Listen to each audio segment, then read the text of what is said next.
Buenas noches, sean todos bienvenidos a este primer conversatorio sobre la resolución WAFE sobre criptomonedas.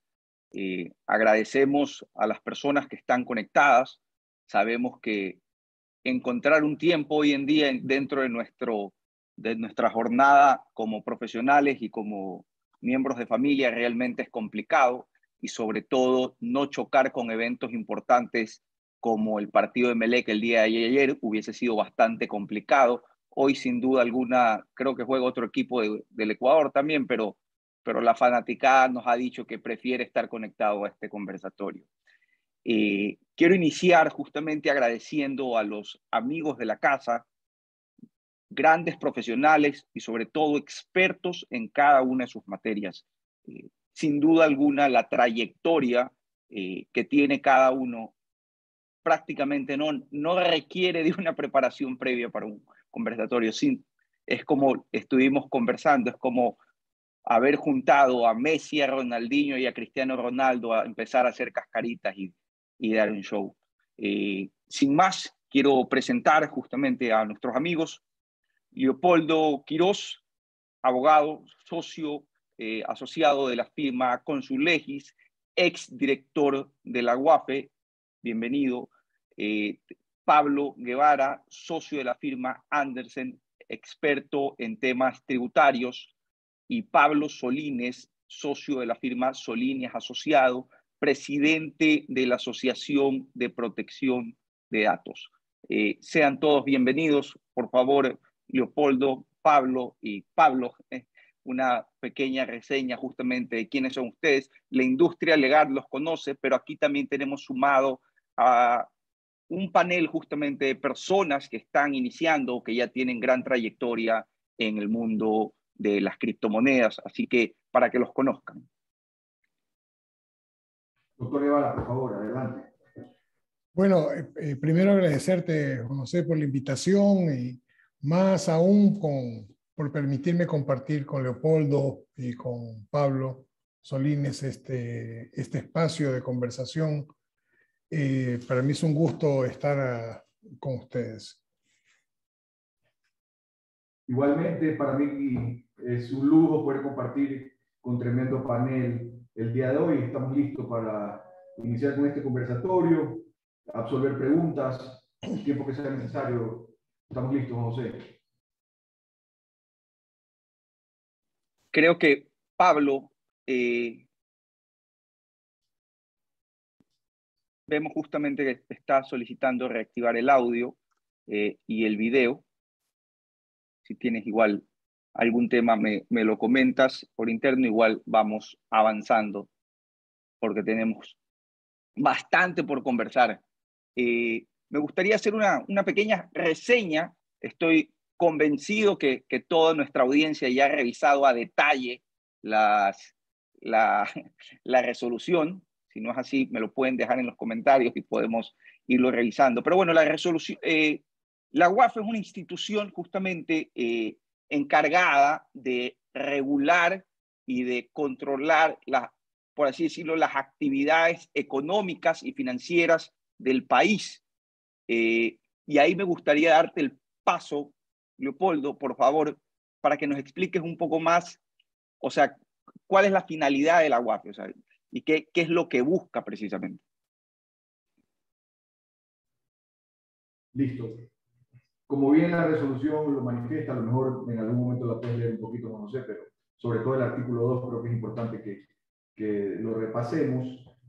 Una vez que repasemos el artículo 2, creo que podríamos empezar a hacer breves comentarios del alcance de la ley. ¿Qué es lo que viene ahora? ¿Qué debe hacer una organización que se dedica a este tipo de actividades para justamente regularse ante la UAFE, no tener problemas con el resto de sujetos obligados, sobre todo con el sistema financiero, entre otras cosas? No sé si repasamos el artículo 2.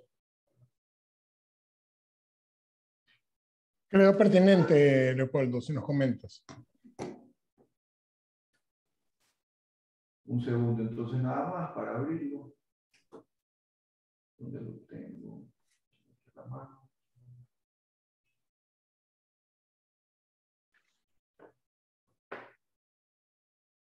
Aquí está. Ok. Perfecto. Artículo 2 de la resolución emitida el 8 de abril por la Unidad de Análisis Financiero y Económico establece que serán considerados como sujetos obligados a reportar a la Unidad de Análisis Financiero y Económico los que realicen operaciones y transacciones relacionadas a las siguientes actividades: intercambio entre activos virtuales y monedas de curso legal, evidentemente cambiar Bitcoin y convertirlo en dólares americanos, por ejemplo, e intercambio de curso legal, activos virtuales, o sea, viceversa. 2.2, intercambio entre una o más formas de activos virtuales, transferencia de activos virtuales, custodia y administración de activos virtuales o instrumentos que permitan el control sobre activos virtuales, o sea, que tú funciones de billetera prácticamente de un montón de gente y empieces a recibir fondos y les deja a cambio criptoactivos. Participación y provisión de servicios financieros relacionados con la oferta de un emisor y o venta de un activo virtual, y en general servicios relacionados con activos virtuales. Ahora déjenme salir de aquí. Perfecto. Creo que... Denme un segundo, que está complicado aquí.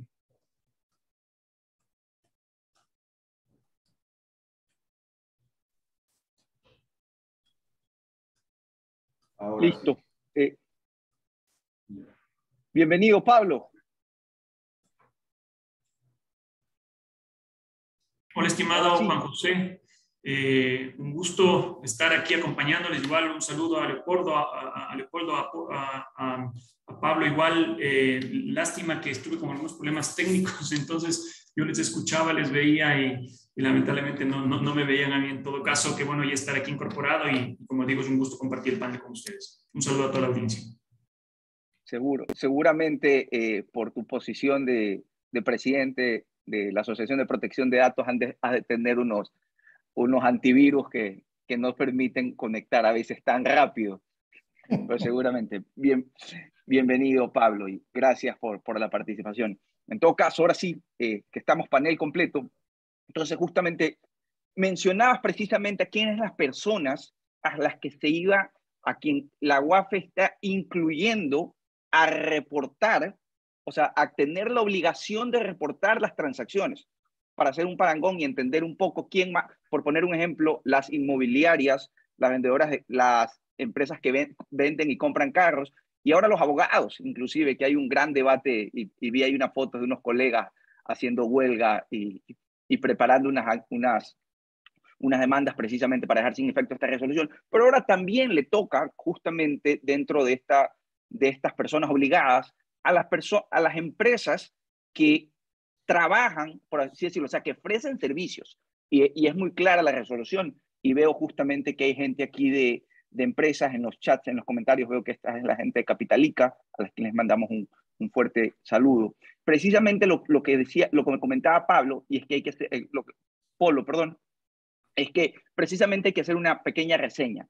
Y es que la resolución, justamente para las personas que estaban preguntando, la resolución es la número UAFE DG 2022-0131, precisa en su artículo que establece que las personas que van a estar sujetas a esto son las personas, aquí están, que realicen operaciones y transacciones relacionadas a las siguientes actividades, pero son justamente las personas que se dediquen a esto. Aquí viene la palabra, porque también te engloba si son personas naturales o si son personas jurídicas. Son estas personas que tienen justamente una actividad ya declarada y categorizada dentro del SIU cuando constituye una compañía o cuando tienen un grupo. Y ahí viene la gran incógnita en realidad, porque hasta el día de hoy no existe un SIU relacionado con las criptomonedas. Entonces, o sobre todo con el trade de activos digitales, porque hay que, dándonos dos pasos para atrás, habría que entender que el activo virtual, como escribe la resolución, se abre para un signo, o sea, realmente entra a un universo bastante nuevo, probablemente desconocido para la administración, porque entiéndase por activos virtuales, es todo aquel que, o sea, entiendo por la definición de virtual, es todo lo digital. Entonces, realmente si lo digital va a ser, o sea, lo que ya conocíamos como digital. Por poner un ejemplo, si yo tengo una cuenta de Facebook, que ya se podría considerar un activo porque empieza a dar réditos. Y es más, si uno, no sé si ustedes han visto, claramente aquí todas las personas estamos muy jóvenes, así que no nos hemos puesto a ver. Pero si ustedes en Facebook ven, van a tener la opción de escoger a quién le quieren legar su cuenta, o sea, heredar su cuenta, porque ya puede llegar a ser inclusive un activo virtual. Entonces, creería yo que la resolución sí pudo haber precisado un poco más que realmente lo que estamos empezando a hablar son ya de activos descentralizados. Entonces, y estos activos descentralizados es precisamente para la gente que está conectada aquí y que seguramente conoce más de esto. Estos activos que están almacenados en una base de datos descentralizadas, es decir, entiéndase por cryptocurrencies, ahora los famosos NFTs, y eso es un tema súper interesante que el que podemos abordar, porque estos non-fungible tokens hoy en día ya dejaron de ser solamente una pieza y obra de arte. El día de mañana va a ser el lanzamiento de, no sé si han visto estos monos famosos que ya Justin Bieber y varios famosos están empezando a comprar. Y es que esta misma empresa que se llama Yuga Labs y que invito a todos a revisar justamente la gran trayectoria que están haciendo y acaban de levantar una ronda de $450 millones asistidos por Andreessen Horowitz. Entonces, esta empresa va a hacer el lanzamiento ahora sí de tierras en el metaverso. Entonces, y uno adquiere, ¿qué adquiere? La titularidad a través de un NFT. Y uno dice, chévere, ¿y uno qué hace sobre las tierras del metaverso? Sobre esas tierras del metaverso, la gente va a empezar a alquilar locales, van a empezar a hacer actividades comerciales. Entonces, realmente el poder definir como activos virtuales solamente, creo que sí hay una gran oportunidad para la administración, si hay justamente un delegado aquí que está, para poder realmente, o sea, precisar en qué es lo que queremos registrar y qué es lo que buscamos. Porque, ojo, creo que todos los que estamos aquí estamos de acuerdo en que la UAFE regule precisamente y que vaya atrás de estos capitales, por así decirlo, no deseados. Y que es increíble cómo empieza justamente la imagen de las criptomonedas, conociéndoselas como la forma más fácil de alimentar y de mover los capitales de la mafia. Y en realidad no es así, porque más bien al contrario, los capitales que están en las redes descentralizadas son uno de los más difíciles de poder convertir, o sea, de poder esconderlos, porque nunca se va a poder borrar la información que queda ya registrada. No sé si acaban de ver, justamente el día de hoy, acaban de hackear Coca-Cola y están pidiendo una recompensa en Bitcoin. Todos los asesores de ciberseguridad dicen, no la paguen, porque, porque realmente no es el fin de la colección. Y no sé si ustedes han visto el juego que se llama, las personas que están conectadas, se llama Axie Infinity. La red sobre la que está Axie Infinity sufrió una vulneración y hubo el robo de X cantidad de bitcoins. Los hackers tuvieron que devolverla. Son una barbaridad. Están devolviéndolo. ¿Por qué? Porque no hay forma de que ellos saquen. Y el conversatorio pasado que tuvimos hace un par de meses, les conté la historia de un niño que se había robado X cantidad de bitcoins y que lo cogieron porque se compró una espada en un juego. Entonces, realmente, si la UAFE lo que quiere precisamente es entrar a perseguir ese capital no deseado, la mejor forma que lo puede hacer es a través del blockchain. Entonces, realmente lo veo como una gran oportunidad. Precisamente las iniciativas que están haciendo la UAFE. Ustedes se imaginarán la SEC y los órganos gubernamentales de Estados Unidos cómo están trabajando precisamente para poder detectar estas transacciones no deseadas. Y está bien que la UAFE lo empiece a hacer, pero ahí es donde entra la sugerencia. Perfecto. Entonces, vamos a, por así decirlo, a perseguir y a estudiar lo que o sea, el negocio. Entonces, trabajemos de la mano. Vamos a legalizar el uso de los activos digitales. Vamos a permitir empresas que se establezcan y que empiecen a regular y le vamos justamente diciendo, vayan cumpliendo las regulaciones que la UAFE establece, o simplemente vamos a primero a regular y luego permitimos que los negocios hagan? Adelante, Pablo. A ver, yo tengo lo que tú, partiendo de lo que tú comentas, tengo varias reflexiones. Lo primero es que la normativa que emite la UAFE es una normativa, digámosla, extraña, porque la ley de lavado de activos ya identifica cuáles son las actividades que deben de reportar obligatoriamente. Dentro de esas actividades, cuando se forma la ley, no fue identificada como una actividad de los servicios de registro de activos virtuales. No obstante, la misma ley permite que la UAFE pueda ampliar la lista. Eso sí, lo puede ampliar, pero cuando fue escrita, es como diciendo, son estos y otros más que va a decir la UAFE.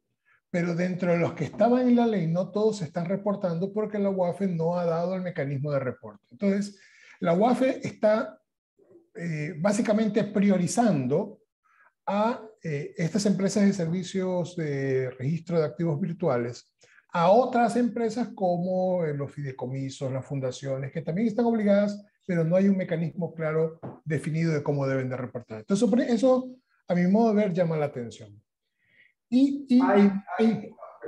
Perdón, doctor.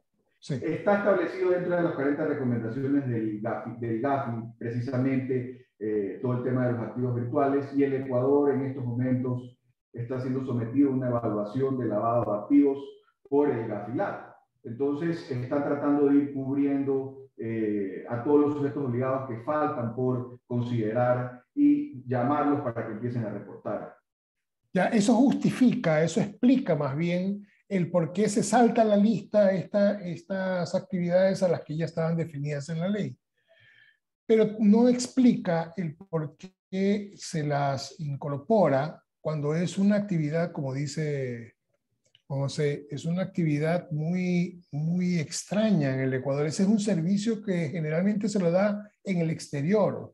Y como bien sabemos, esas entidades del exterior no están sometidas a la potestad o a la jurisdicción de Ecuador. Entonces, no van a estar obligadas a presentar ese tipo de reporte. Entonces, esto casi es un saludo a la bandera simplemente para satisfacer una exigencia internacional y no para un fin práctico que es el tener un control eficiente sobre este tipo de transacciones en el Ecuador. Esa es mi lectura. Creo también, doctor, que es para tratar de empezar a regularizar a las empresas que están queriendo incursionar en el país en este tipo de actividades. Y una de las preguntas que yo justamente le quería hacer a Juan José, porque se dedica a esto, es ¿con qué te has encontrado durante tu camino para poder constituir tu compañía y poder ofrecer esos servicios? Claro, a ver, hay que decirlo. Miren el reporte que sacó Mastercard. Ya son billones de dólares de lo que van del año que las personas pagan su tarjeta con bitcoins, o sea, a nivel mundial. Y en el Ecuador ya son varios millones de dólares que se transaccionan mensualmente. ¿Qué es lo que está funcionando ahora? Porque ya pasa. Si ustedes se meten al exchange, uno de los exchanges más famosos que se utiliza aquí en el Ecuador se llama Binance. Binance es un exchange centralizado que tiene base y que opera inclusive en los Estados Unidos. Y ahí hay una gran diferencia y que, como los comento aquí, hay gente que ya entenderá justamente que hay stablecoins, que son las monedas que están 1 a 1 al dólar, y están las coins que tienen su propio valor establecido por el mercado. Entonces ahí hay una pequeña gran diferencia entre las monedas más conocidas, stablecoins, voy a dar dos, que es el USDT, y está el BUSD. El BUSD es un stablecoin de Binance, que precisamente es en teoría la más confiable porque tiene todas sus reservas en bancos estadounidenses y está regulada por la SEC, a diferencia del USDT que no lo está. Entonces, ¿qué es lo que hoy en día se hace? Se utiliza esta plataforma llamada Binance, en donde conecta a dos personas, y ese es el famoso mercado peer-to-peer, P2P, en donde si ustedes se meten a ver hoy, y esto les paso un dato a la gente de la UAFE, esperamos mañana que nos envíen al menos un café a todos los panelistas. si ustedes se meten a Binance el día de hoy, yo tengo que poner, y sale ahí, yo quiero comprar o yo quiero vender. Y uno establece la cantidad y en qué banco lo recibe. Y lo primero que ponen en observaciones es, por favor, no decir que es de criptomonedas. O sea, eso es lo que está pasando ya. Y de hecho, a una persona muy cercana, por haber cometido la imprudencia de decir la verdad y de que recibió un pago a cambio de las criptomonedas, le cerraron la cuenta en un banco muy conocido del país. Entonces, eso es lo que está pasando. Hoy día vivimos en una extrema informalidad. La gente está optando por el efectivo. Se está canjeando, por así decirlo. O sea, están empezando a ver transacciones de trading de activos digitales entre compra y venta, pero todo en efectivo. Todo está pasando en efectivo. Y no solamente es por el tema tributario, sino es por el aspecto que realmente no hay esa seguridad de uno poder utilizar la cuenta, porque se la cierran. Entonces, Y muchas mientras... veces para hacer la compra. ¿Perdón? Y muchas veces la tarjeta de crédito tampoco te pasa para efectuar la compra de criptomonedas en estas aplicaciones y te llaman inmediatamente y te dicen que no se puede comprar criptoactivos o algo relacionado cuando no está prohibido en el país. Lo dice el mismo Banco Central. Es correcto. Y aparte, bueno, igual no sale tan rentable porque te cobran la salida de divisas y un porcentaje, y Binance te cobra un porcentaje mucho más alto. Entonces, el porcentaje actual que se está manejando es entre el 1.5 y 3%, hasta 6% encuentras en el mercado, que justamente una persona pone a disposición, bien sea el efectivo, el dinero fiat, o el activo digital. Y se produce una especie de smart contract, porque en el momento en que yo pongo a disposición el dinero que quiero vender, ya sale de mi wallet y se pone en una forma de escrow lista para que cuando yo reciba el dinero fiat, automáticamente se reporta y se transfiere el dinero. Entonces, eso es lo que se vive hoy día. Se vive una completa informalidad dentro, o sea, ya localmente, utilizando plataformas internacionales que son, ojo, que son, y de hecho otros países están empezando a pedir la información a Binance. Y Binance está obligada a darla, porque es una empresa centralizada. Pero ahí es donde abro la pregunta, pues. ¿Y qué pasa cuando los exchanges son descentralizados? Que no están alojados en ningún país. Entonces, realmente los reguladores, en este caso la UAFE, tiene que, yo creería que lo más fácil por así decirlo, llevar un control es formalizándolo. Entonces, sí creería que hay varias formas de abordar el tema y que veo positivo esta resolución, porque yo creería que ya podría ir mañana al SRI a decir, por favor, ábranme un RUC con esta actividad, porque tengo que reportarle a la UAP.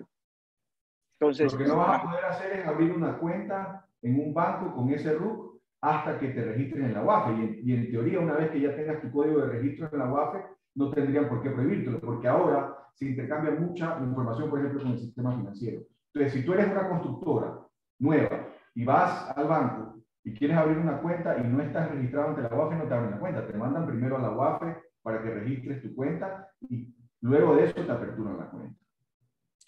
Claro, la actividad no está prohibida para nada. Es una actividad mercantil. De hecho, no requiere ningún tipo de autorización especial para su ejercicio más allá del registro en la UAFE.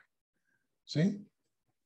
Pero yo lo que veo es que más bien esta normativa lo que va a hacer es a dificultar para que empresas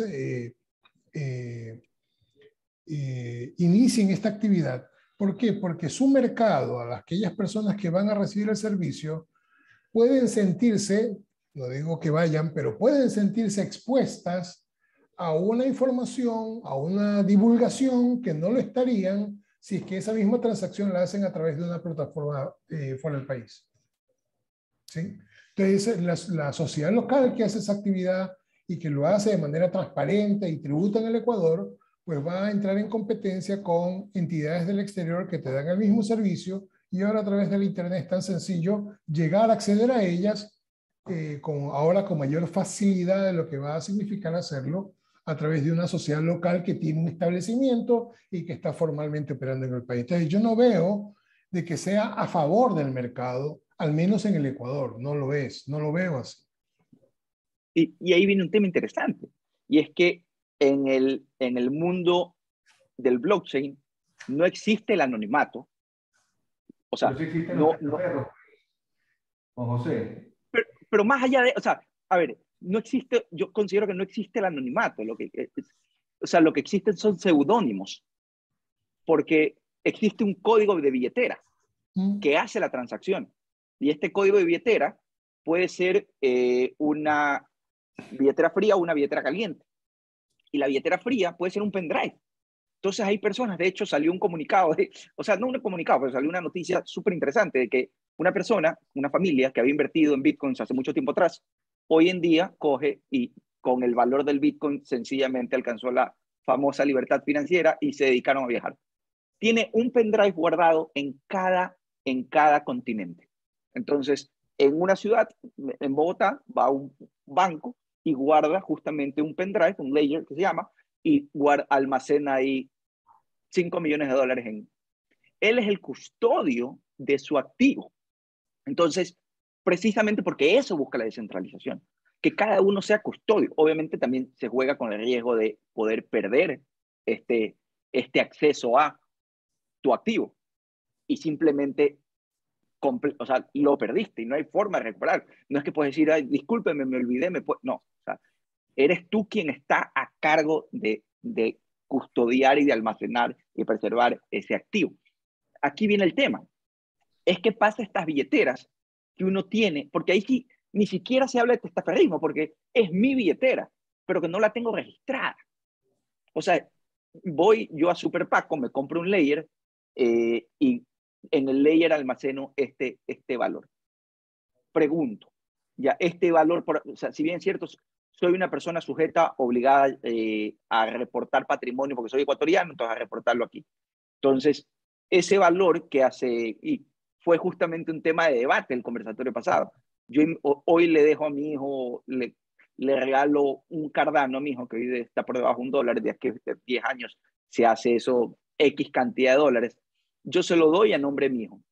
Okay, mi hijo tiene eso custodiado. O sea, mi hijo va a tener que, o sea, se lo regalo, le hago una donación. Ese activo que tiene él, en el momento en que, ¿qué momento va a tener que registrarlo? A ver, yo soy dueño de este activo. Mi papá me lo regaló.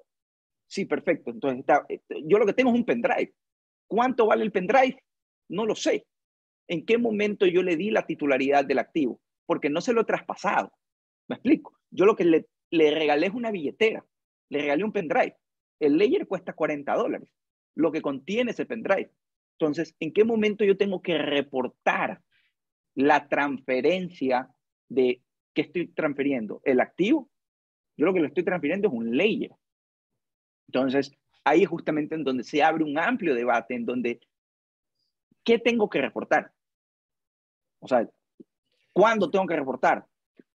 Si me permites, sí, Pablo, continúa. Sí, no, bueno, yo tal vez ahorita, a propósito de lo que tú, Juan José, estás comentando y para dar tal vez una visión un poco más enfocada al tema de los datos personales, por lo que se me ha invitado a este panel. Quisiera tal vez, en primer lugar, comentar algunas cosas que se han dicho, ¿no? En primer lugar, el hecho de que la OAFE pretenda regular este tipo de servicios a través de los prestadores de alguna manera estaría legitimando, ¿no? en un servicio que de una u otra manera ha sido cuestionado, ¿no? Y que ha sido incluso en muchos aspectos hasta casi catalogado como una infracción, ¿no? Entonces, esto definitivamente creo que es un aspecto que se tiene que analizar, por un lado.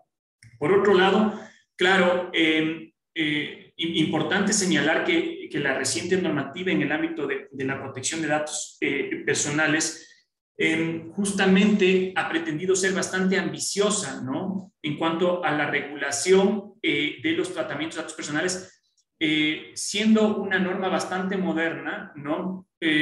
Muestra lo cual incorpora una serie de conceptos y de novedades que trae GDPR o RGPD del Reglamento General de Protección de Datos Europeo, entre las cuales incluso está el tema de la aplicabilidad de la norma en caso de tratamientos que se realicen extraterritorialmente, ¿no? De alguna manera comentando este tema de cuando se prestan a través de estas plataformas descentralizadas y demás, porque obviamente aquí lo que ha buscado nuestra normativa es justamente que aun cuando tú no estés radicado aquí en el Ecuador, ¿no? Si es que estás domiciliado en cualquier otro país, pero prestas servicios u ofertas servicios a personas o a residentes ecuatorianos, pues estés obligado a cumplir con la normativa. Entonces, desde esa primera perspectiva ya tenemos un primer inconveniente en el sentido de no por el hecho de que tú contrates o que tú adquieras este tipo de activos a través de herramientas o de prestadores que se encuentran fuera del país, quiere decir que en principio no estarían obligados a cumplir con la normativa en materia de protección de datos. Ahora, ya centrándonos en el tema particular de la resolución, yo veo que esta resolución no termina de encajarse con la norma, no termina de encajarse con la norma en cuanto a la obligación de tener que reportar información y datos de carácter personal a la UAFE, porque esta normativa justamente de alguna manera no es lo suficientemente explícita para poder entender cuál es el alcance de esa información que está requiriendo y que está esperando la UAFE, ¿no? ¿Cuáles son los fines, cuáles son los propósitos que plantea la UAFE a través de esto? Porque no nos olvidemos que esta resolución se sustenta en una norma, en una ley, ¿no? Que es esta ley de lavado de activos, y que el objeto de esta ley justamente es identificar estas operaciones, estas transacciones inusuales, ¿no? Y que pueden ser de alguna manera identificadas como peligrosas, ¿no? A fin de prevenir y erradicar todo el tema de lavado de activos. Entonces, claro, si es que esa es la finalidad de la norma, ¿no? Y se está dando facultades a la UAFE para que a través de resoluciones puedan establecer otros sujetos obligados, lo lógico sería que la UAFE establezca sujetos obligados porque estén orientados a cumplir esa finalidad. Pero lo que nosotros vemos en esta resolución, al igual que en estas primeras resoluciones que tú comentabas, Juan José, en donde casi ya no es que identifican transacciones que pueden ser peligrosas, sino que identifican sujetos y casi operaciones o tipos de negocios que los consideran peligrosos per se, ¿no? Entonces te dicen todas las operaciones en activos virtuales que superen los $10,000. Bueno, pero eso no es una referencia para poder identificar si es que aquello puede ser considerado una actividad peligrosa o no, ¿no? De tal forma que en el momento en que tú desvirtúas el objeto que plantea la ley a través de una resolución, eventualmente, o muy probablemente, en este caso creo que es así, estarías desviándote de los propósitos y del mandato legal, y con ello, si es que te desvías del mandato legal, no contarías con una base legitimadora real para poder solicitar toda esta información que se está requiriendo ahora, en este caso los prestadores, de datos personales, porque no se han determinado claramente los fines y los propósitos que estaría persiguiendo esta medida, ¿no? Esto, digamos, de manera general, creo que es importante dejarlo señalado porque esto es una práctica general que hemos venido teniendo desde siempre, pero ahora nos olvidamos que tenemos una ley de protección de datos que tiene que ser cumplida, que tiene que ser respetada, y en la medida en la que yo no tenga la cautela para poder establecer específicamente aquellos propósitos, aquellas finalidades que estarían persiguiendo, en este caso el interés público que se ve de manifiesto en esta resolución, cuál es ese interés público, cuál es ese bien mayor que se quiere proteger, y sobre eso pues establecer un desarrollo normativo para poder pedir cierta información que es la que está pidiendo la UAFE, ¿no? Ahí yo quisiera, si me lo permiten, acotar algo nada más. Existe también, aparte de esta resolución, de lo que tengo entendido, un manual de estructuras que explica con mucho mayor detalle el alcance de esta resolución. Pero lamentablemente la única forma de acceder al mismo es que te dediques a esto y te registres ante la UAFE, ingreses a través del SISLAB y podrás acceder a ese manual. Creería yo que debería ser de libre acceso ese documento, pero lastimosamente no sé si eso lo buscan para atraer también a que el sujeto obligado, el nuevo sujeto obligado se registre y vea efectivamente este manual, pero eso no es lo único que tiene que hacer. Pero volviendo a lo que dice el doctor, la ley establece, la ley del reglamento prevención del lavado establece específicamente la información que deben enviar los sujetos obligados. Una cosa es el recio, que son todos los movimientos que superan el umbral legal que establece la ley, que son los $10,000, y hay que analizar algo respecto al tema cripto, porque por ejemplo en el sistema financiero, si tú tienes en una cuenta A $5,000 y mueves a una cuenta B esos mismos $5,000, ya se reputa, ya tienes que informarlo a la unidad de análisis financiero. Obviamente que si te hacen un análisis profundo para tratar de ver si, que estás haciendo, si la economía que llevas no está acorde a tu perfil o está inmerso en algún caso de corrupción, entre otras cosas, no se suma ese número, pero para efectos de reporte sí. ¿Qué pasa si es que yo tengo 2 billeteras en el mundo cripto y muevo $5,000 en Bitcoin a mi billetera B? ¿También tengo que reportarlo o no tengo que reportarlo? O sea, todas esas preguntas, Juan José, y todos los que se dedican a esto tienen que recogerlas y tienen que preguntarle formalmente a la UAFE cómo proceder. Y eso es algo que no pueden dejar de hacer. Y sobre todo que las personas que están en el mundo cripto, entiendo que a ninguna le gusta hacer trading de criptomonedas. Entonces, las operaciones que se hacen, que es la compra y venta, y que realmente las personas que están conectadas saben lo que es acostarse y levantarse a las 3 de la mañana a ver si ha subido o ha bajado. Y asumo que ninguna de las personas que está aquí utiliza futuros, que eso es, así como hay el tema de futuros para las acciones, también se lo ve muchísimo en las criptomonedas y te permiten ese sobreapalancamiento hasta de 125x, y que realmente ya se torna ya más en una apuesta.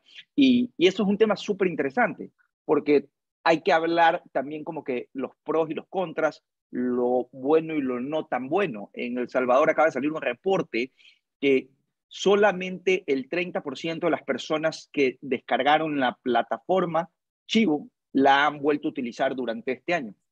El otro 70% a partir de que utilizaron el bono que se les dio a través de cripto, no volvió a utilizar la billetera Chivo. Y precisamente lo que quería hacer Chivo es poder contrarrestar esa falta de gestión o de efectividad del sistema financiero, de poder bancarizar a toda una población, que en realidad El Salvador era una de las que menos tasa de bancarización de la ciudadanía. Entonces, pero lamentablemente, ahí viene como que la gran pregunta, ¿es verdadera? O sea, ¿qué habrá sido? ¿La falta de capacitación, la falta de interés o realmente esa desconfianza que se tiene a no reportar a un organismo? Veo aquí justamente en los comentarios personas que dicen, es preferible, o sea, no se debería de reportar. Entonces, y ahí muchas veces me nace a mí la misma y me despierta la misma filosofía y la misma razón. ¿Para qué tengo que reportar? Pero como también lo hemos conversado, o sea, si bien es cierto, el reporte, usualmente uno tiene esa probablemente falsa percepción de que todo lo que le reporto al Estado en algún momento lo va a usar en mi contra. Entonces, y que si bien es cierto, o sea, no es así. O sea, realmente la verdad, yo entiendo la verdadera intención de la UAF, que es precisamente evitar el lavado de activos, que ojo, se produce muchísimo. ¿Pero por qué? Precisamente por la informalidad que se vive. En el mercado hoy en día pagan del 7 al 8% las personas que compran en efectivo los activos digitales. Entonces, si tú vendes $100,000 en activos digitales, te dicen transfiero a tal cuenta y te pagan $107,000 en efectivo. ¿Por qué se está produciendo esto? Porque no están permitiendo la bancarización. Entonces, ¿Cómo lo convierten en efectivo, José? perdóname. ¿Cómo lo convierten en efectivo en el Ecuador? No, o sea, es que tienes de los dos lados. Hay personas que te compran y hay personas que te venden. Entonces, hay personas que lo que quieren es el activo digital. Y entiendo por qué lo hacen, porque está pasando. De repente ves, más allá de los proyectos NFTs, que tienen un hype de precio, que tienen un ecosistema y que verdaderamente tienen una finalidad. Hay otros proyectos que simplemente pompean, que se llama el precio, es porque están tratando de utilizar mecanismos para poder ingresar al sistema financiero el dinero. Por poner un solo ejemplo, me compran en efectivo $100,000 de activos digitales, me piden que lo transfiera a una billetera, a una cold wallet, que es en un layer. Entonces, ese código, esa billetera, tiene $100,000 en activos digitales. En Estados Unidos, en OpenSea, alguien sube su proyecto de NFT y dice, voy a vender hago esta toma de los 4 aquí y lo vamos a vender como NFT al mundo. Entonces, viene una billetera, digo, lo voy a vender en $100,000. Viene esta billetera fría, que nadie sabe quién es, y que, haciendo un paréntesis, de hecho, ese es también el gran auge que tiene la minería, porque la minería te pagan a una billetera donde tú decidas, que no necesariamente tú tienes que estar registrado a esa billetera, no necesariamente tienes que hacer el KYC, que es Know Your Customer. Basta con que tú des un código y podría ser una billetera fría. Entonces, esta billetera fría hace por así decirlo, la oferta de $100,000 y la persona que vendió el NFT de los 4 aquí le transfiere la titularidad del NFT y recibe a cambio los $100,000. ¿Qué tiene que hacer? Virarse a tío Sam, decirle, acabo de vender estos $100,000, ¿cuánto tengo que pagar de impuestos? El resto me queda completamente limpio en mi cuenta. Entonces, sí, evidentemente se está empezando a ver estas cosas, porque justamente existe esta emoción sobre los NFT, y es normal ver que un NFT, que un niño haga una ballena y que la pueda vender en varios millones de dólares. El tema, volvemos a, sí, evidentemente se presta para, pero creería, y acuérdense justamente de este conversatorio, de aquí a 15, 20 años, va a ser el peor lugar para poder meter capitales no deseados a una red de datos, porque nunca se puede borrar las transacciones que se hacen. A diferencia del efectivo, tú mueves el efectivo, vas en una noche, calculas lo que sea, mueves el efectivo de un lado al otro y literal no hay rastros. Entonces, en cambio, en las redes descentralizadas queda justamente registrado. Y esa billetera, ¿qué recibió? ¿Y a quién se lo dio? Y puedes ir haciendo el seguimiento que usualmente hace la UAFE. Acá lo hace mucho más fácil. Pero ¿por dónde deberían empezar? Formalizándolo. Yo quisiera ver si yo mañana puedo ir al SRI y decir, señores, quiero abrir una empresa de trading de criptomonedas. Quiero dedicarme porque inclusive ahorita se puede colateralizar. Hay contratos inteligentes que si yo tengo un Bitcoin, yo le digo, Pablo, préstame, vea, aquí hay 2 Pablo, se van a medias el crédito. Le digo, préstame 30 y 30 y les dejo en colateral 2 Bitcoins. Entonces, ¿cómo firmamos ese crédito? ¿Ok? Podría existir una empresa que brinde servicios y estaría incurriendo aquí, que es una empresa que brinde servicios de escrow, que reciba por una parte el activo, que lo custodie y que le preste el dinero y se encargue que en el momento en que lo devuelvan, devolver el activo. Entonces, ya se permiten estas actividades. La UAFE se juntó ya con la gente del SRI a decir, bueno, empecemos a formalizar. Yo creo que la verdadera oportunidad para poder alcanzar la finalidad que tiene la UAFE. Creo que el camino pudo haber sido empezando por la formalización de los activos digitales. En eso estoy de acuerdo. No es el órgano encargado de legalizar. Claro, la UAFE no, pero yo coincido que el paso inicial debió haber sido formalizar la actividad. Hay un efecto fiscal también interesante con este tema de los activos virtuales. Mira que la UAFE, cuando habla en la resolución, habla de activos virtuales, no habla de moneda electrónica. Por tanto, también están incluidos los NFT, que es un activo virtual cuyo valor puede ser exponencialmente mayor al de una criptomoneda. Pero lo interesante es que ese NFT, si yo lo quiero, por ejemplo, regularizar, ahora que estamos frente a una ley de regularización fiscal, yo lo quiero regularizar. Una de las condiciones que dice la ley para poder regularizar es que se encuentre en el exterior. Entonces yo pregunto, ¿que se encuentre en el exterior significa que no esté en el Ecuador, esté en otro lugar? Porque esto tampoco está en el exterior, está en el ciberespacio. Sí, está en una dimensión diferente a la nuestra. Sí. Entonces, el concepto activo en el exterior, en el caso de los NFT y las criptomonedas, no cuadra. No cuadra. Tú hacías hace un momento, vamos a ver, planteabas el caso del hijo que recibía el wallet de su padre con unas criptomonedas. Entonces la pregunta es, bueno, muerto el padre, o la entrega física de la wallet significa un acrecentamiento del patrimonio de esta persona. Bueno, la pregunta es primero, ¿dónde está ese activo? O sea, hay un activo, de acuerdo, pero ese activo es activo porque tengo la wallet, o el activo es porque es casi al portador. El momento que le da la wallet al hijo ya es un portador, el portador es el dueño. Sí, esos fenómenos que se producen con estos activos virtuales ya están suficientemente controlados con los activos terrenales. Sí, con el dinero ya está controlado, ya está definido cuál es el tratamiento. Ya tenemos claro cuándo tengo un establecimiento fuera o dentro del país. Tenemos claro cuál es el efecto de ser una persona con la contribución al patrimonio de las personas naturales, el efecto de la persona que no es residente fiscal en el Ecuador. Si tiene activos en el Ecuador, paga la contribución en el Ecuador, pero si sus activos están en el exterior, no. Sí, la pregunta es, ese activo llamado NFT, que lo transaccioné en el Ecuador, ¿está en el Ecuador? ¿Dónde está? Esos son los fenómenos que en la práctica se dan y que sobrepasan nuestro derecho, y que es necesario, antes de comenzar a imponer obligaciones, a mi modo de ver, antes de imponer obligaciones de restricción o de información, primero normémoslo.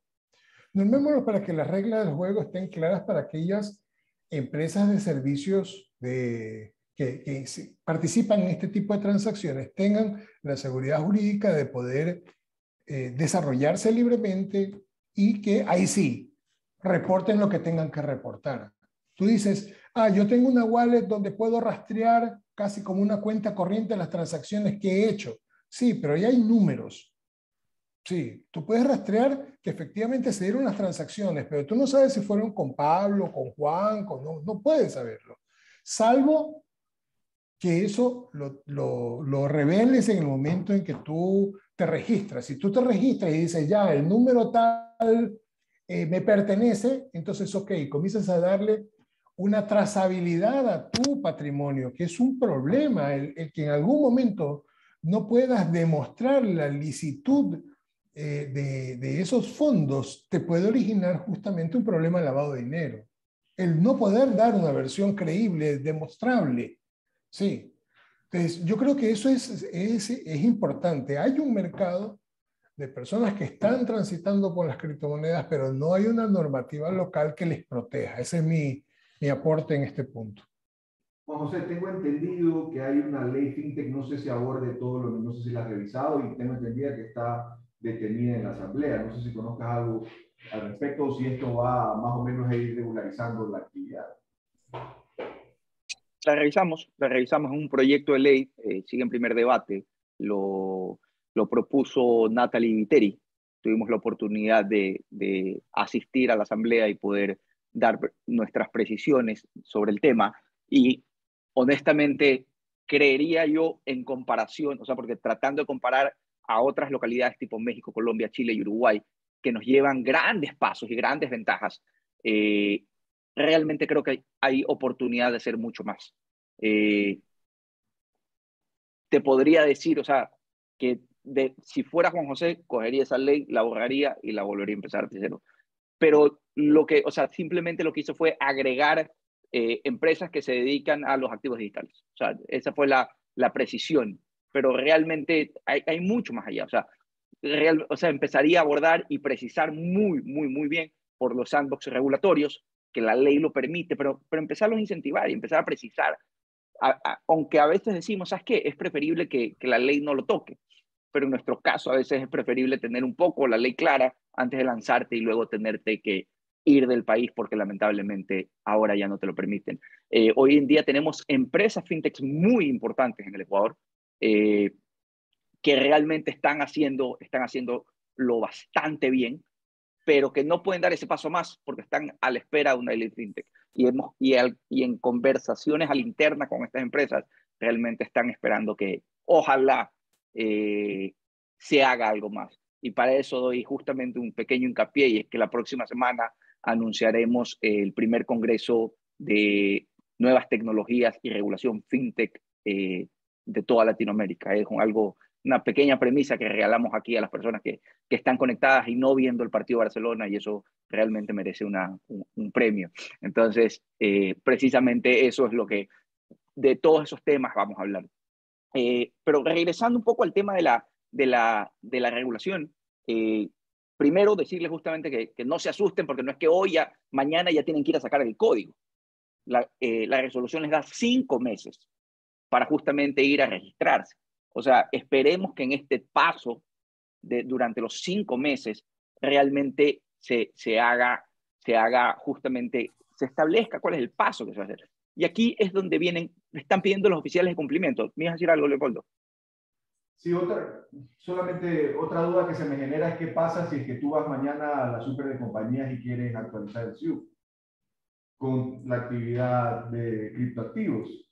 Te lo van a cambiar, porque si no te lo cambian, ¿cómo te registras? O sea, debería existir ya una articulación entre la UAFE y la Superintendencia de Compañías para que pueda fluir la actividad. Y creería yo, además, que la mayoría de la gente no tiene ni idea de lo que es Binance o lo que es cualquiera de las apps a las que puedes acceder por Internet. Sin duda alguna, que se vengan a establecer organizaciones y compañías que se dediquen a esto, le va a permitir a muchísima más gente poder acceder a estos servicios. Totalmente. Y el SRI, pues, que te dé paso a registrar tu actividad económica. Y aquí viene justo. ¿Perdón? No se puede. No hay una actividad económica. Yo quiero ser un exchange de criptomonedas. ¿Te mandan a hablar?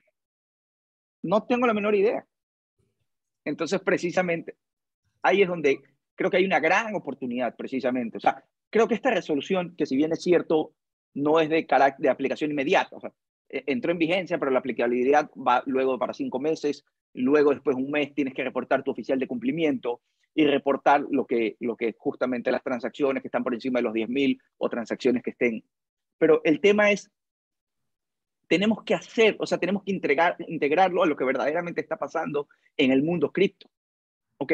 El mundo cripto, vamos a hablarlo, hay varios exchanges. Hay exchanges que te piden más información, hay unos que no te piden absolutamente nada de información. Evidentemente, si yo quiero estar en un lugar en donde voy a depositar mis activos, porque cuando tú tienes tus activos en un exchange, ojo, es como que alguien te los está custodiando. ¿Ok? Entonces, precisamente ahí entran y esas personas y estos exchanges, o sea, tú no es que tienes el activo lo tiene el exchange, que se lo pone a disposición, y ellos te permiten utilizarlo en momento y poderlo transferir a una billetera donde tú quieras. ¿Ok? Pero ahí viene el dato, o sea, ¿cuál es la verdadera información que uno debería de revelar al exchange? Porque, por poner tu ejemplo, en Binance te piden un KYC, que es el Know Your Customer, pero ellos te dicen justamente que la van a tener y no se la van a dar a nadie, que la van a almacenar y que es estrictamente confidencial. ¿En qué momento ya se contrapone esa posibilidad de la UAFE de pedir cualquier tipo de información? Por poner tu ejemplo, si es que yo quiero tener una cuenta conjunta o quiero justamente tener una cuenta ya preparada para un legado, entonces, ¿en qué momento se contrapone esa posibilidad de la UAFE de poder pedir cualquier tipo de información, y en qué momento se contrapone con una ley de protección de datos que ha ganado gran importancia, y gracias a Dios está ganando gran relevancia en el país? Sí, bueno, yo tal vez ahí comentarte, Juan José, que justamente la ley, o sea, en general, una ley de protección de datos bien estructurada, y aquí hago un paréntesis, la nuestra ha concebido, digamos, estos principios rectores, sin perjuicio de lo cual, obviamente, existen algunos errores en cuanto a su redacción y alcance, y ahí cierro el paréntesis. Decía, una normativa bien redactada en materia de protección de datos justamente tiene que contemplar primero estas bases legitimadoras para los tratamientos de datos personales. Es decir, que no es que aquí se le ocurre a un funcionario público X, ¿no? que tiene capacidad de dictar resoluciones, ¿no? Y pues coger y pedirte cualquier tipo de información a su antojo, ¿no? Para un sinfín objetivos, ¿no? Entonces, justamente estas bases legitimadoras que te decía yo en materia de protección de datos, lo que buscan es establecer este límite o este alcance para poder realizar tratamiento de datos personales de terceros. Y cuando hablamos de tratamiento de datos personales de terceros, se incluyen aquellos que también realizan las instituciones públicas, es decir, no solo el sector privado, es decir, todos los organismos del sector público están obligados a cumplir la ley. Entonces, el momento en el que te obligan a través de una resolución a remitir información, en este caso a la UAFE, quiere decir que la UAFE va a ser receptor de una ingente cantidad de información, ¿ya?, que la va a almacenar, que la va a tratar de distintas maneras, seguramente remitirá a determinados departamentos, se crearán procesos, se crearán alertas, se crearán investigaciones, etcétera, etcétera. Entonces, ¿qué es lo que te quiero decir? Que todas estas acciones que hace la UAFE con esta información entran dentro del contenido del concepto de lo que son tratamientos de datos. Entonces, cuando hablamos que la UAFE se está atribuyendo la potestad de hacer tratamiento de datos personales, no lo puede hacer de manera abierta, no lo puede hacer de manera arbitraria, porque justamente estas bases legitimadoras que te plantea la normativa restringen esta posibilidad de tratar datos. Entonces, claro, una base legitimadora es la primera que se nos viene a nosotros a la mente, el consentimiento, ¿no? Entonces, si es que no han consentido en que traten tus datos, entonces no pueden tratar, recibes una llamada telefónica y de pronto te están queriendo vender servicios, bueno, ¿y usted dónde consiguió esta información? Entonces yo no he consentido y un poco te...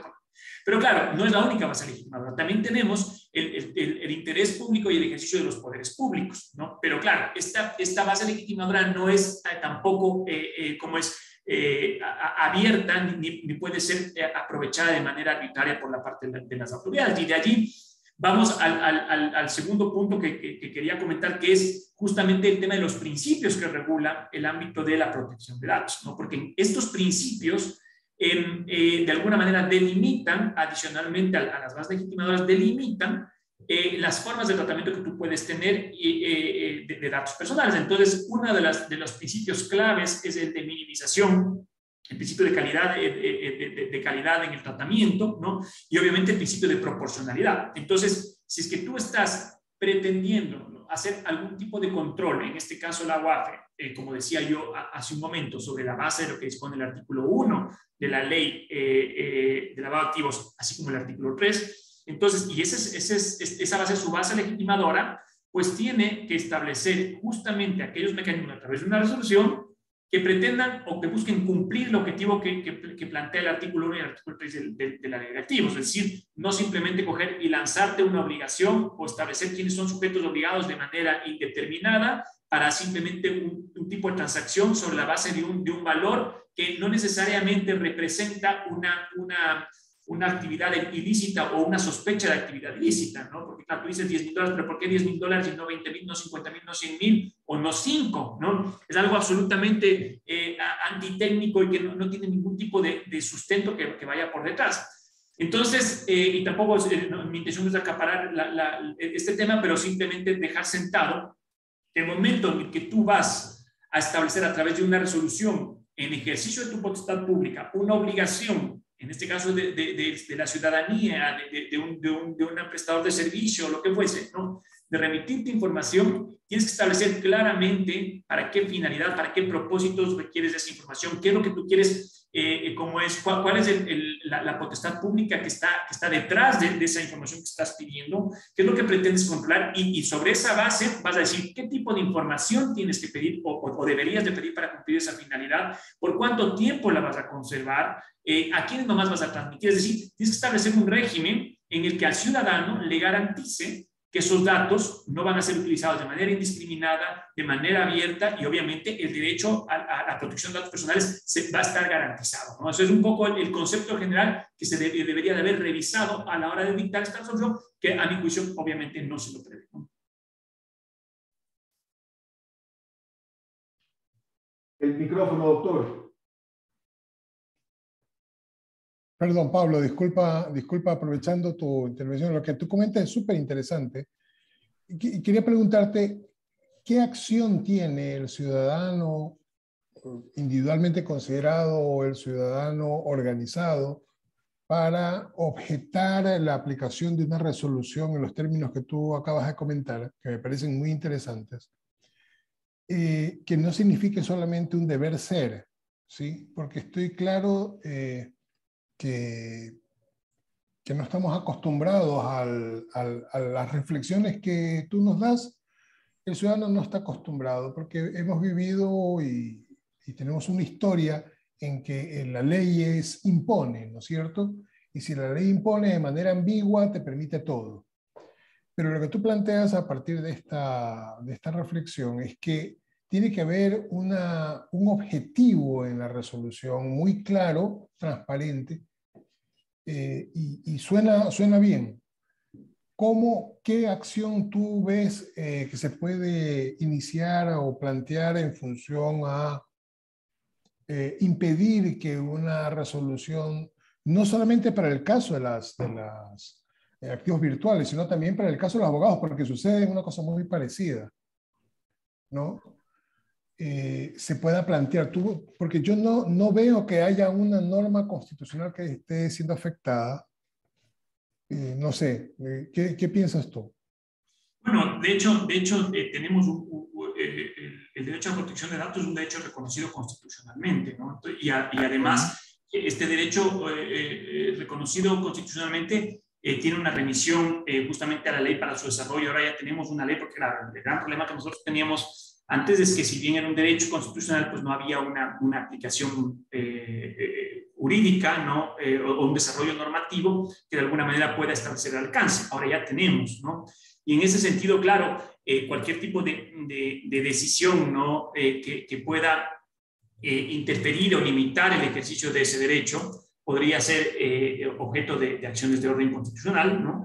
Y obviamente aquí el tema es que cuando nosotros tenemos una resolución como la que tenemos en este momento, ¿no? Que de alguna manera podría ser considerada abiertamente contradictoria a lo que plantea la Ley Orgánica de Protección de Datos, pues justamente quien está afectado en este caso son dos partes, ¿no? Por un lado, el sujeto obligado, ¿no? Que es el que tiene que reportar la obligación, y por otro lado el titular, ¿no? El titular de los datos, que finalmente es quien va a poder ver vulnerado ese derecho, ¿no? Entonces, son infracciones por doble vía, ¿no? Que podrían estar supeditados, como digo, a una eventual acción que pueda tomar la UAFE y sobre esta defenderse sobre la base de los principios que estoy señalando, ¿no? de una vulneración al derecho constitucional, de una vulneración a los preceptos que establece la norma,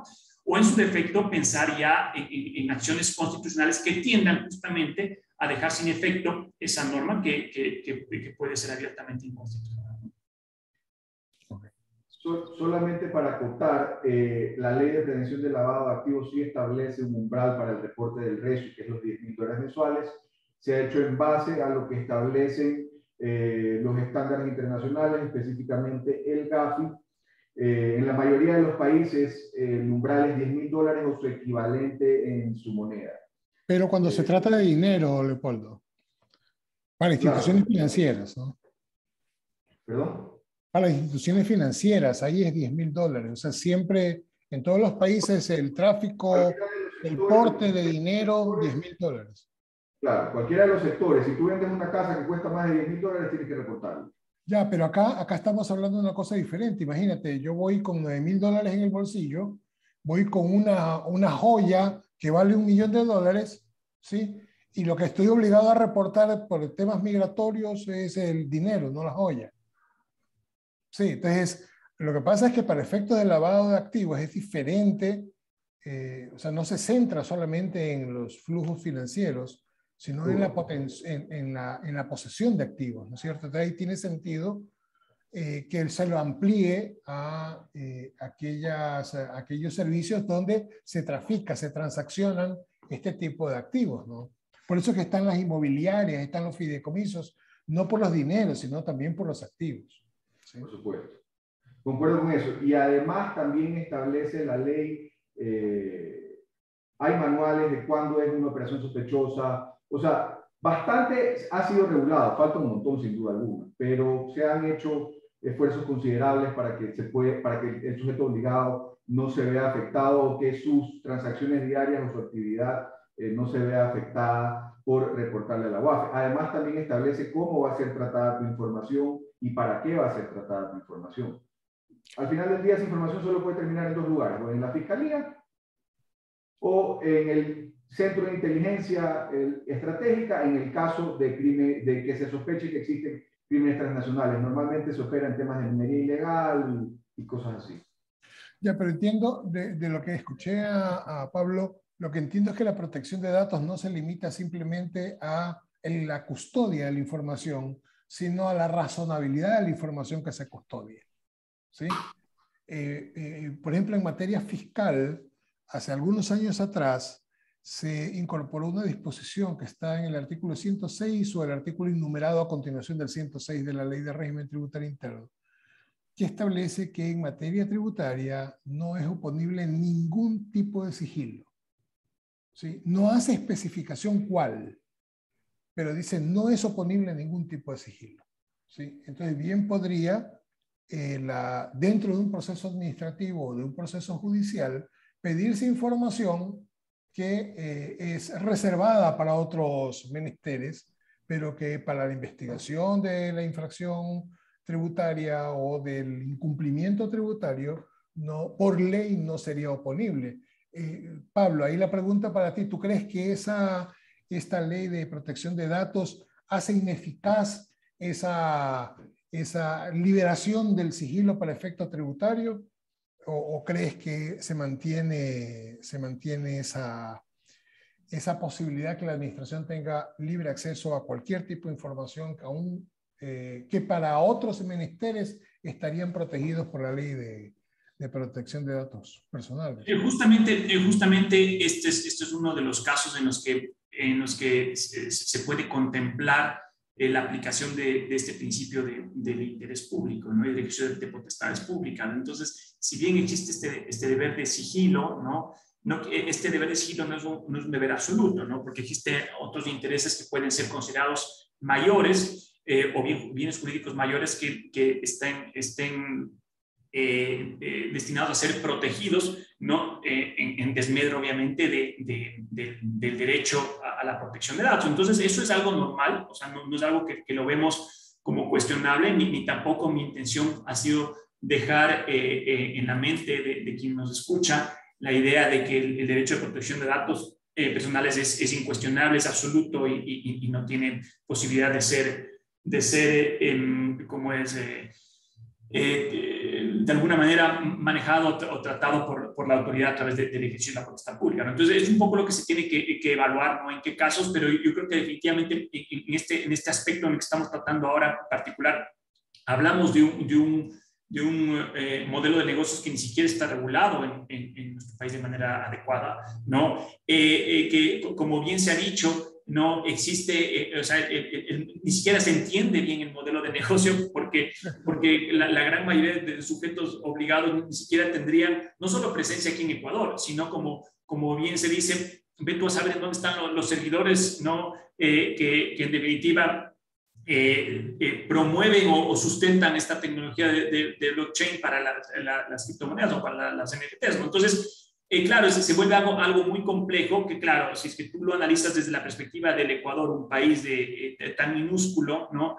Finalmente, el que nosotros incluso tengamos un principio de aplicación extraterritorial de la norma deja básicamente es casi en letra muerta, ¿no? Lo que plantea nuestra normativa, porque nadie lo va a cumplir. Lo distinto es obviamente una Unión Europea conformada por potencias a nivel mundial, en donde gran parte de los negocios tecnológicos están en países que conforman la Unión Europea. Entonces, obviamente una aplicación extraterritorial puede ser impactante, ¿no? Pero aquí yo veo realmente muy poco práctica estas disposiciones que hacen justamente que cuestionemos, ¿no? Este tipo de resoluciones desde la perspectiva que estoy hablando, y que de alguna manera ratifiquen esta falta de entendimiento de la autoridad a la hora de dictar resoluciones inconsultas, ¿no? Ok. Interesante, gracias. Veo unas preguntas justamente del público que hace aquí en la opción de preguntas y respuestas, y la más reiterada es si es legal y viable que los bancos del país bloqueen las cuentas y termine la relación comercial con una persona que se dedica al mercado P2P de criptomonedas.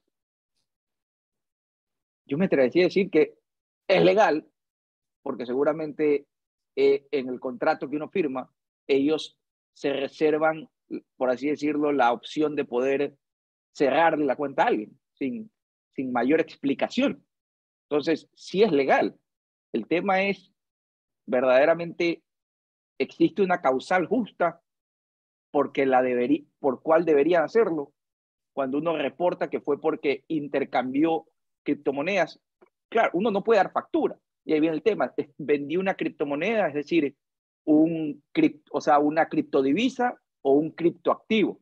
Tuve que haber dado factura, sí o no, pero sin profundizar mucho eso. Digamos que simplemente hice un intercambio de dinero, de criptodivisas, frente a dinero fiat, que entiendo no se generaría algún tipo de impuesto sobre la transacción. El banco tiene la posibilidad, o sea, ¿es legal que el banco cierre la cuenta? No sé si tienen alguna consideración, una pregunta no compleja.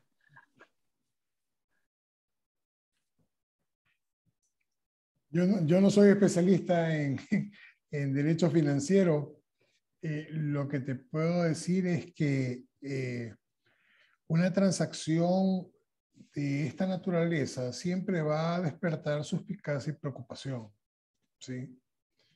O sea, yo entiendo de que debemos de partir de la creencia de que es una actividad mercantil no normada en lo absoluto, pero no es prohibida y por tanto debe ser respetada, ¿no? Sin embargo, como otras actividades respetables, esta también suele ser utilizada para actos deleznables y vergonzosos.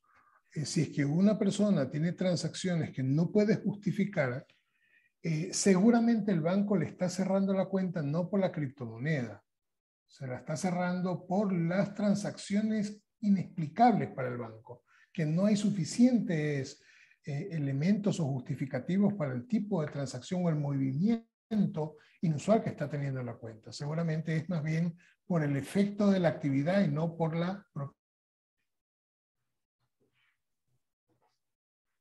Creo que el poder bancario acaba de bloquear a Pablo. Dice, ojalá después de ese comentario sigas teniendo tu cuenta bancaria. Pero en todo caso, sí, es muy común ver este cierre de cuentas a una persona muy cercana. Le bloquearon, le cerraron su cuenta, habiendo justificado y diciendo fue un intercambio de dinero fiat, lo hicimos por probar en realidad, y pasó. Le cerraron la cuenta.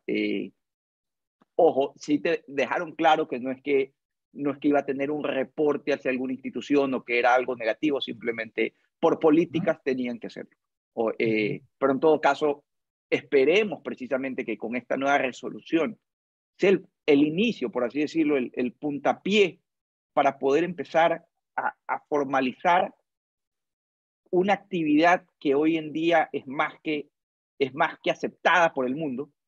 Ya van 3 países, el día de hoy ya se suma el tercer país en donde se declara a nivel nacional el uso de las criptomonedas. Usualmente van a encontrar muchas ciudades que lo hacen, que pueden recoger los impuestos, pero hoy se declara ya el tercer país que hace el uso legal, no necesariamente como moneda nacional, sino como que solo El Salvador hasta el día de hoy tiene como moneda nacional, que hay una gran diferencia entre tener moneda nacional a una criptomoneda a poderlo aceptar justamente establecerlo como moneda de curso legal Sí, en y ese mira que aspecto. en El Salvador es exclusivamente con el Bitcoin, no es con las criptomonedas, es solo y única y exclusivamente con el Bitcoin, que es un tema interesante también la selección de esa criptomoneda. No lo hacen de manera general para todas las monedas virtuales, lo hacen solamente con el Bitcoin. Es Curioso. correcto. Aquí justamente nos dicen cómo se debe reportar esos activos. A ver, lo que la resolución establece, la obligación del reporte es para las personas naturales o jurídicas que se dediquen a las actividades establecidas en la disposición, aquí está, en el artículo que los invitamos a ver, en el artículo 2, que dice ámbitos de aplicación. En realidad solo son 6 puntos, que ya Polo los comentó. Esas son las personas que estarían obligadas. Y de la forma en cómo reportarlo, justamente te lo habla en el artículo 3, que ya es una metodología. Correcto, que son 2 tipos de... Contestándole a la pregunta que nos hace Ronald Rugel, que pregunta si yo como persona natural vendo criptos, o sea, cambio Bitcoin a dólares pagados a mi cuenta bancaria de menos de $10,000 mensuales, ¿no tendría que reportar al abogado? A ver, una cosa es si es que tú vendes y transaccionas, y otra es si es que tú compras para ti. Pero si tú por ejemplo, solamente recibes $9,000 y esos $9,000 que tú vendiste están justificados, el dinero de donde vino, se utilizó el sistema bancario y demás, no es ni sospechoso ni supera los $10,000. Pero si recibes $9,500 en efectivo, te vas a generar preguntas inmediatamente. Y en ese momento tienes que aplicar una política de conozcamos a nuestros clientes y hacerles las preguntas pertinentes. Correcto. Y precisamente, y ahí es donde ya quisiera dar paso a las oportunidades que encontramos precisamente luego de esta resolución y sobre todo con esa ley WAFE, esa ley FinTech, perdón, que mencionas que está. Y es que para tener, o sea, un poquito el contexto de lo que estamos viviendo, hoy en día la economía del mundo son 86 trillones de dólares aproximadamente. Es decir, sumando la economía de todos los países, los PIBs de todos los países. Y la economía cripto ya alcanzó los 2 trillones de dólares. Si bien es cierto, todavía no, o sea, existe una, o sea, no es tan, por así decirlo, no es tan equivalente la economía digital frente a la economía análoga, pero hay un crecimiento exponencial de la misma. Entonces, o realmente vemos una oportunidad de Ecuador de poder ser un hub financiero, y no solamente financiero, sino que un hub de negocios donde las cosas estén claramente reguladas, como ya lo es Singapur, donde tienen, o sea, se ha convertido, gracias a la regulación, se ha convertido en un hub financiero digital que permiten justamente la oportunidad de generación de nuevos negocios. Ahí es como lo que va a pasar, y los invito a todos que sigan el action que va a haber sobre las tierras digitales. Verdaderamente va a ser un boom. Primero, que para poder tener acceso a la compra, uno tiene que tener el NFT del mono, por así decirlo. Entonces, solamente las personas van a tener acceso a comprar ciertos territorios digitales. Es una compra virtual, se podría decir. Utilizo moneda virtual. La titularidad que voy a tener es una titularidad virtual. Y todas las transacciones que van a empezar a pasar en esa tierra virtual, les voy a decir una cosa. Les aseguro que probablemente vaya a ser más grande que los PIBs de alguno de los países de Latinoamérica. Es realmente una locura lo que va a pasar en este mundo digital. ¿Lo podemos hacer nosotros? Sin duda alguna. Sin duda alguna. Es precisamente que los reguladores empiecen a entender que la economía, o sea, que esta economía digital ya está pasando y que simplemente tenemos que dar ese paso de poder entender qué es lo que el país, o sea, como ciudadanos queremos. Y realmente es increíble la cantidad de personas metidas en el mundo digital, pero que aún siguen viviendo la clandestinidad, el dinero en efectivo para no utilizar los sistemas bancarios, que aquí muchas personas les han cerrado sus cuentas. Por los comentarios que veo, realmente es una pena. Entonces, para ya ir un poco cerrando, me dicen aquí que Barcelona va perdiendo 3-0. Entonces, ver esos últimos minutos y esas caras largas realmente sí quisiera poderlos alcanzar. Pero ver justamente qué oportunidades encuentran a partir de esta resolución. Que es el primer paso, probablemente no el más acertado, y probablemente con otras finalidades, pero entendamos lo que siempre con esa buena voluntad. que siempre tiene el regulador. No, además, Juan José, yo creería que si tú te acercas o las personas naturales y jurídicas que se dediquen a esta actividad se acercan a la unidad de análisis financiero, van a recibir una respuesta amigable, van a recibir asesoría, no lo dudo. Sí, yo creo que la oportunidad que da esta resolución es dejarnos a todos claro de que una resolución no va a resolver el problema en sí, que es la falta de normativa respecto de esta actividad. Sí, y lo que hay que es aprovechar la oportunidad que la misma autoridad toca el tema para pedirle a esa misma autoridad y a las que correspondan a la Asamblea de que emitan una ley que norme y que le dé la tranquilidad a las personas que realizan esa actividad que tú bien comentas que es muy productiva, merecedora de un control privilegiado frente a otras actividades. Entonces, denle una normativa que dé seguridad a quienes dan el servicio y a quienes quisieran también participar de ese mercado de activos virtuales, ¿no? Porque hay muchas personas que no entran en ese mundo por el temor de entrar en un laberinto donde obtengan una ganancia que el día de mañana la ley se las desconozca y peor aún que la consideren de que ese fue un mecanismo de lavado de activos. ¿Sí? Entonces yo creo Tal que... vez añadir el hecho de que el contar con una resolución que imponga obligaciones a los proveedores de servicios como es de activos virtuales, implícitamente implica el reconocimiento de esta actividad, ¿no? Respecto de las transacciones que se hacen de activos virtuales, con lo cual se abre una oportunidad justamente de pensar que este tipo de negocios y de transacciones más bien no contravendrían ningún tipo de norma, ¿no? Hemos visto que ha sido recurrente los comentarios de nuestra audiencia en el sentido de que les han cerrado cuentas, de que les han perseguido, ¿no? Por realizar este tipo de transacciones, pero de alguna manera ahora el órgano que está llamado justamente a controlar este tipo de, o sea, bueno, no sino los negocios que de alguna manera pueden implicar como es cuestionamientos ilícitos, lavado de activos y demás, es quien estaría avalando, ¿no? Este tipo de modelos. Pensaría que es lo rescatable de esto, ¿no? Desde la perspectiva de la protección de datos, definitivamente se tiene que afinar un poco más los aspectos técnicos que están detrás del requerimiento de la información, delimitándolo en los términos que he comentado, que he señalado, y creo que eso es lo que un poco debería de contener esta resolución que ha sido objeto de análisis.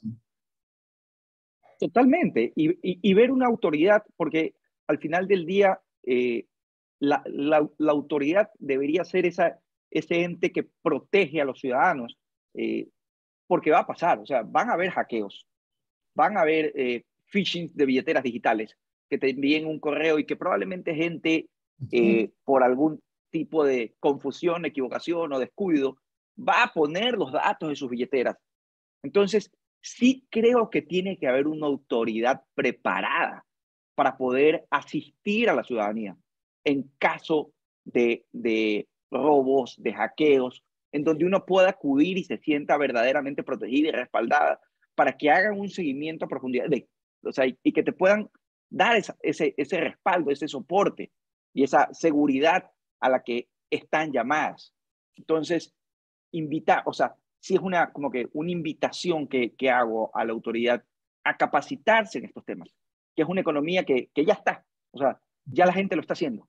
Entonces, evidentemente, empezar justamente con normativa, pero sobre todo a capacitarse y a explorar cómo pueden proteger a la ciudadanía que está empezando a utilizar criptomonedas, pero porque precisamente ya no cree en la centralización y volca la descentralización.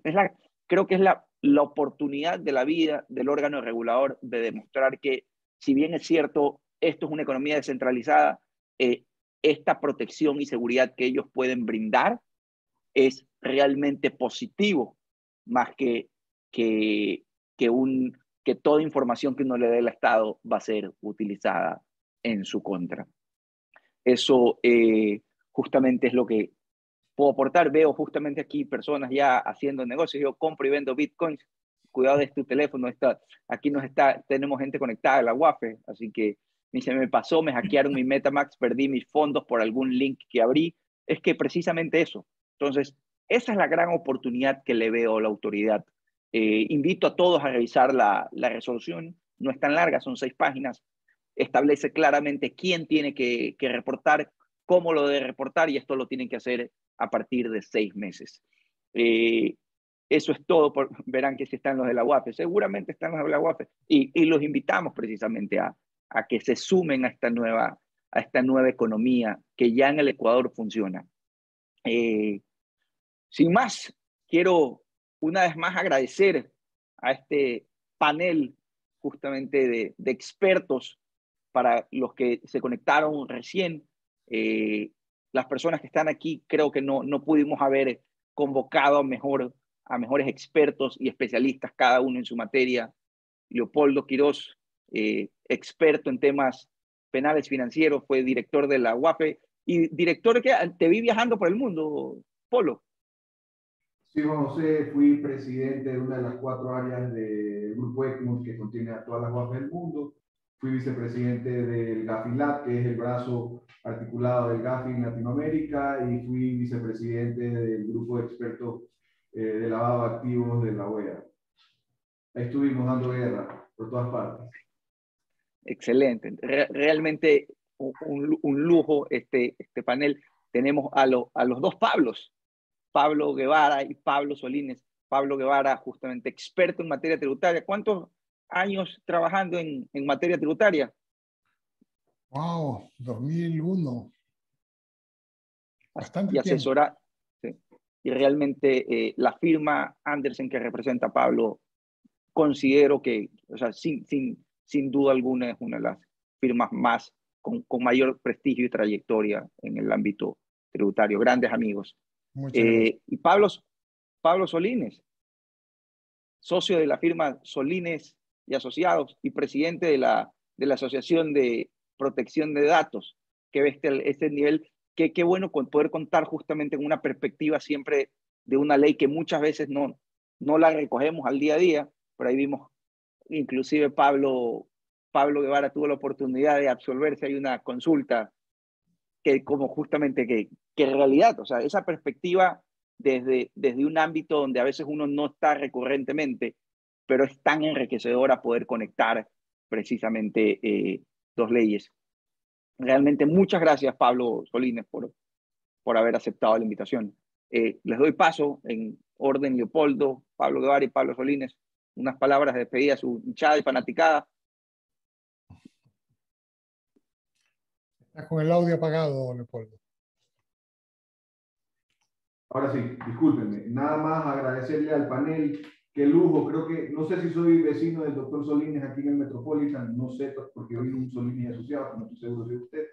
Somos vecinos seguramente de pisos distintos. Para la audiencia que busquen asesoría, van a tener que hacer una serie de cosas para poder llegar a registrarse ante la UAFE. Lo que necesiten, estamos a las órdenes. Muchísimas gracias, Juan José, por tu invitación. Siempre cuando me necesites, aquí estaré. Un saludo a todos.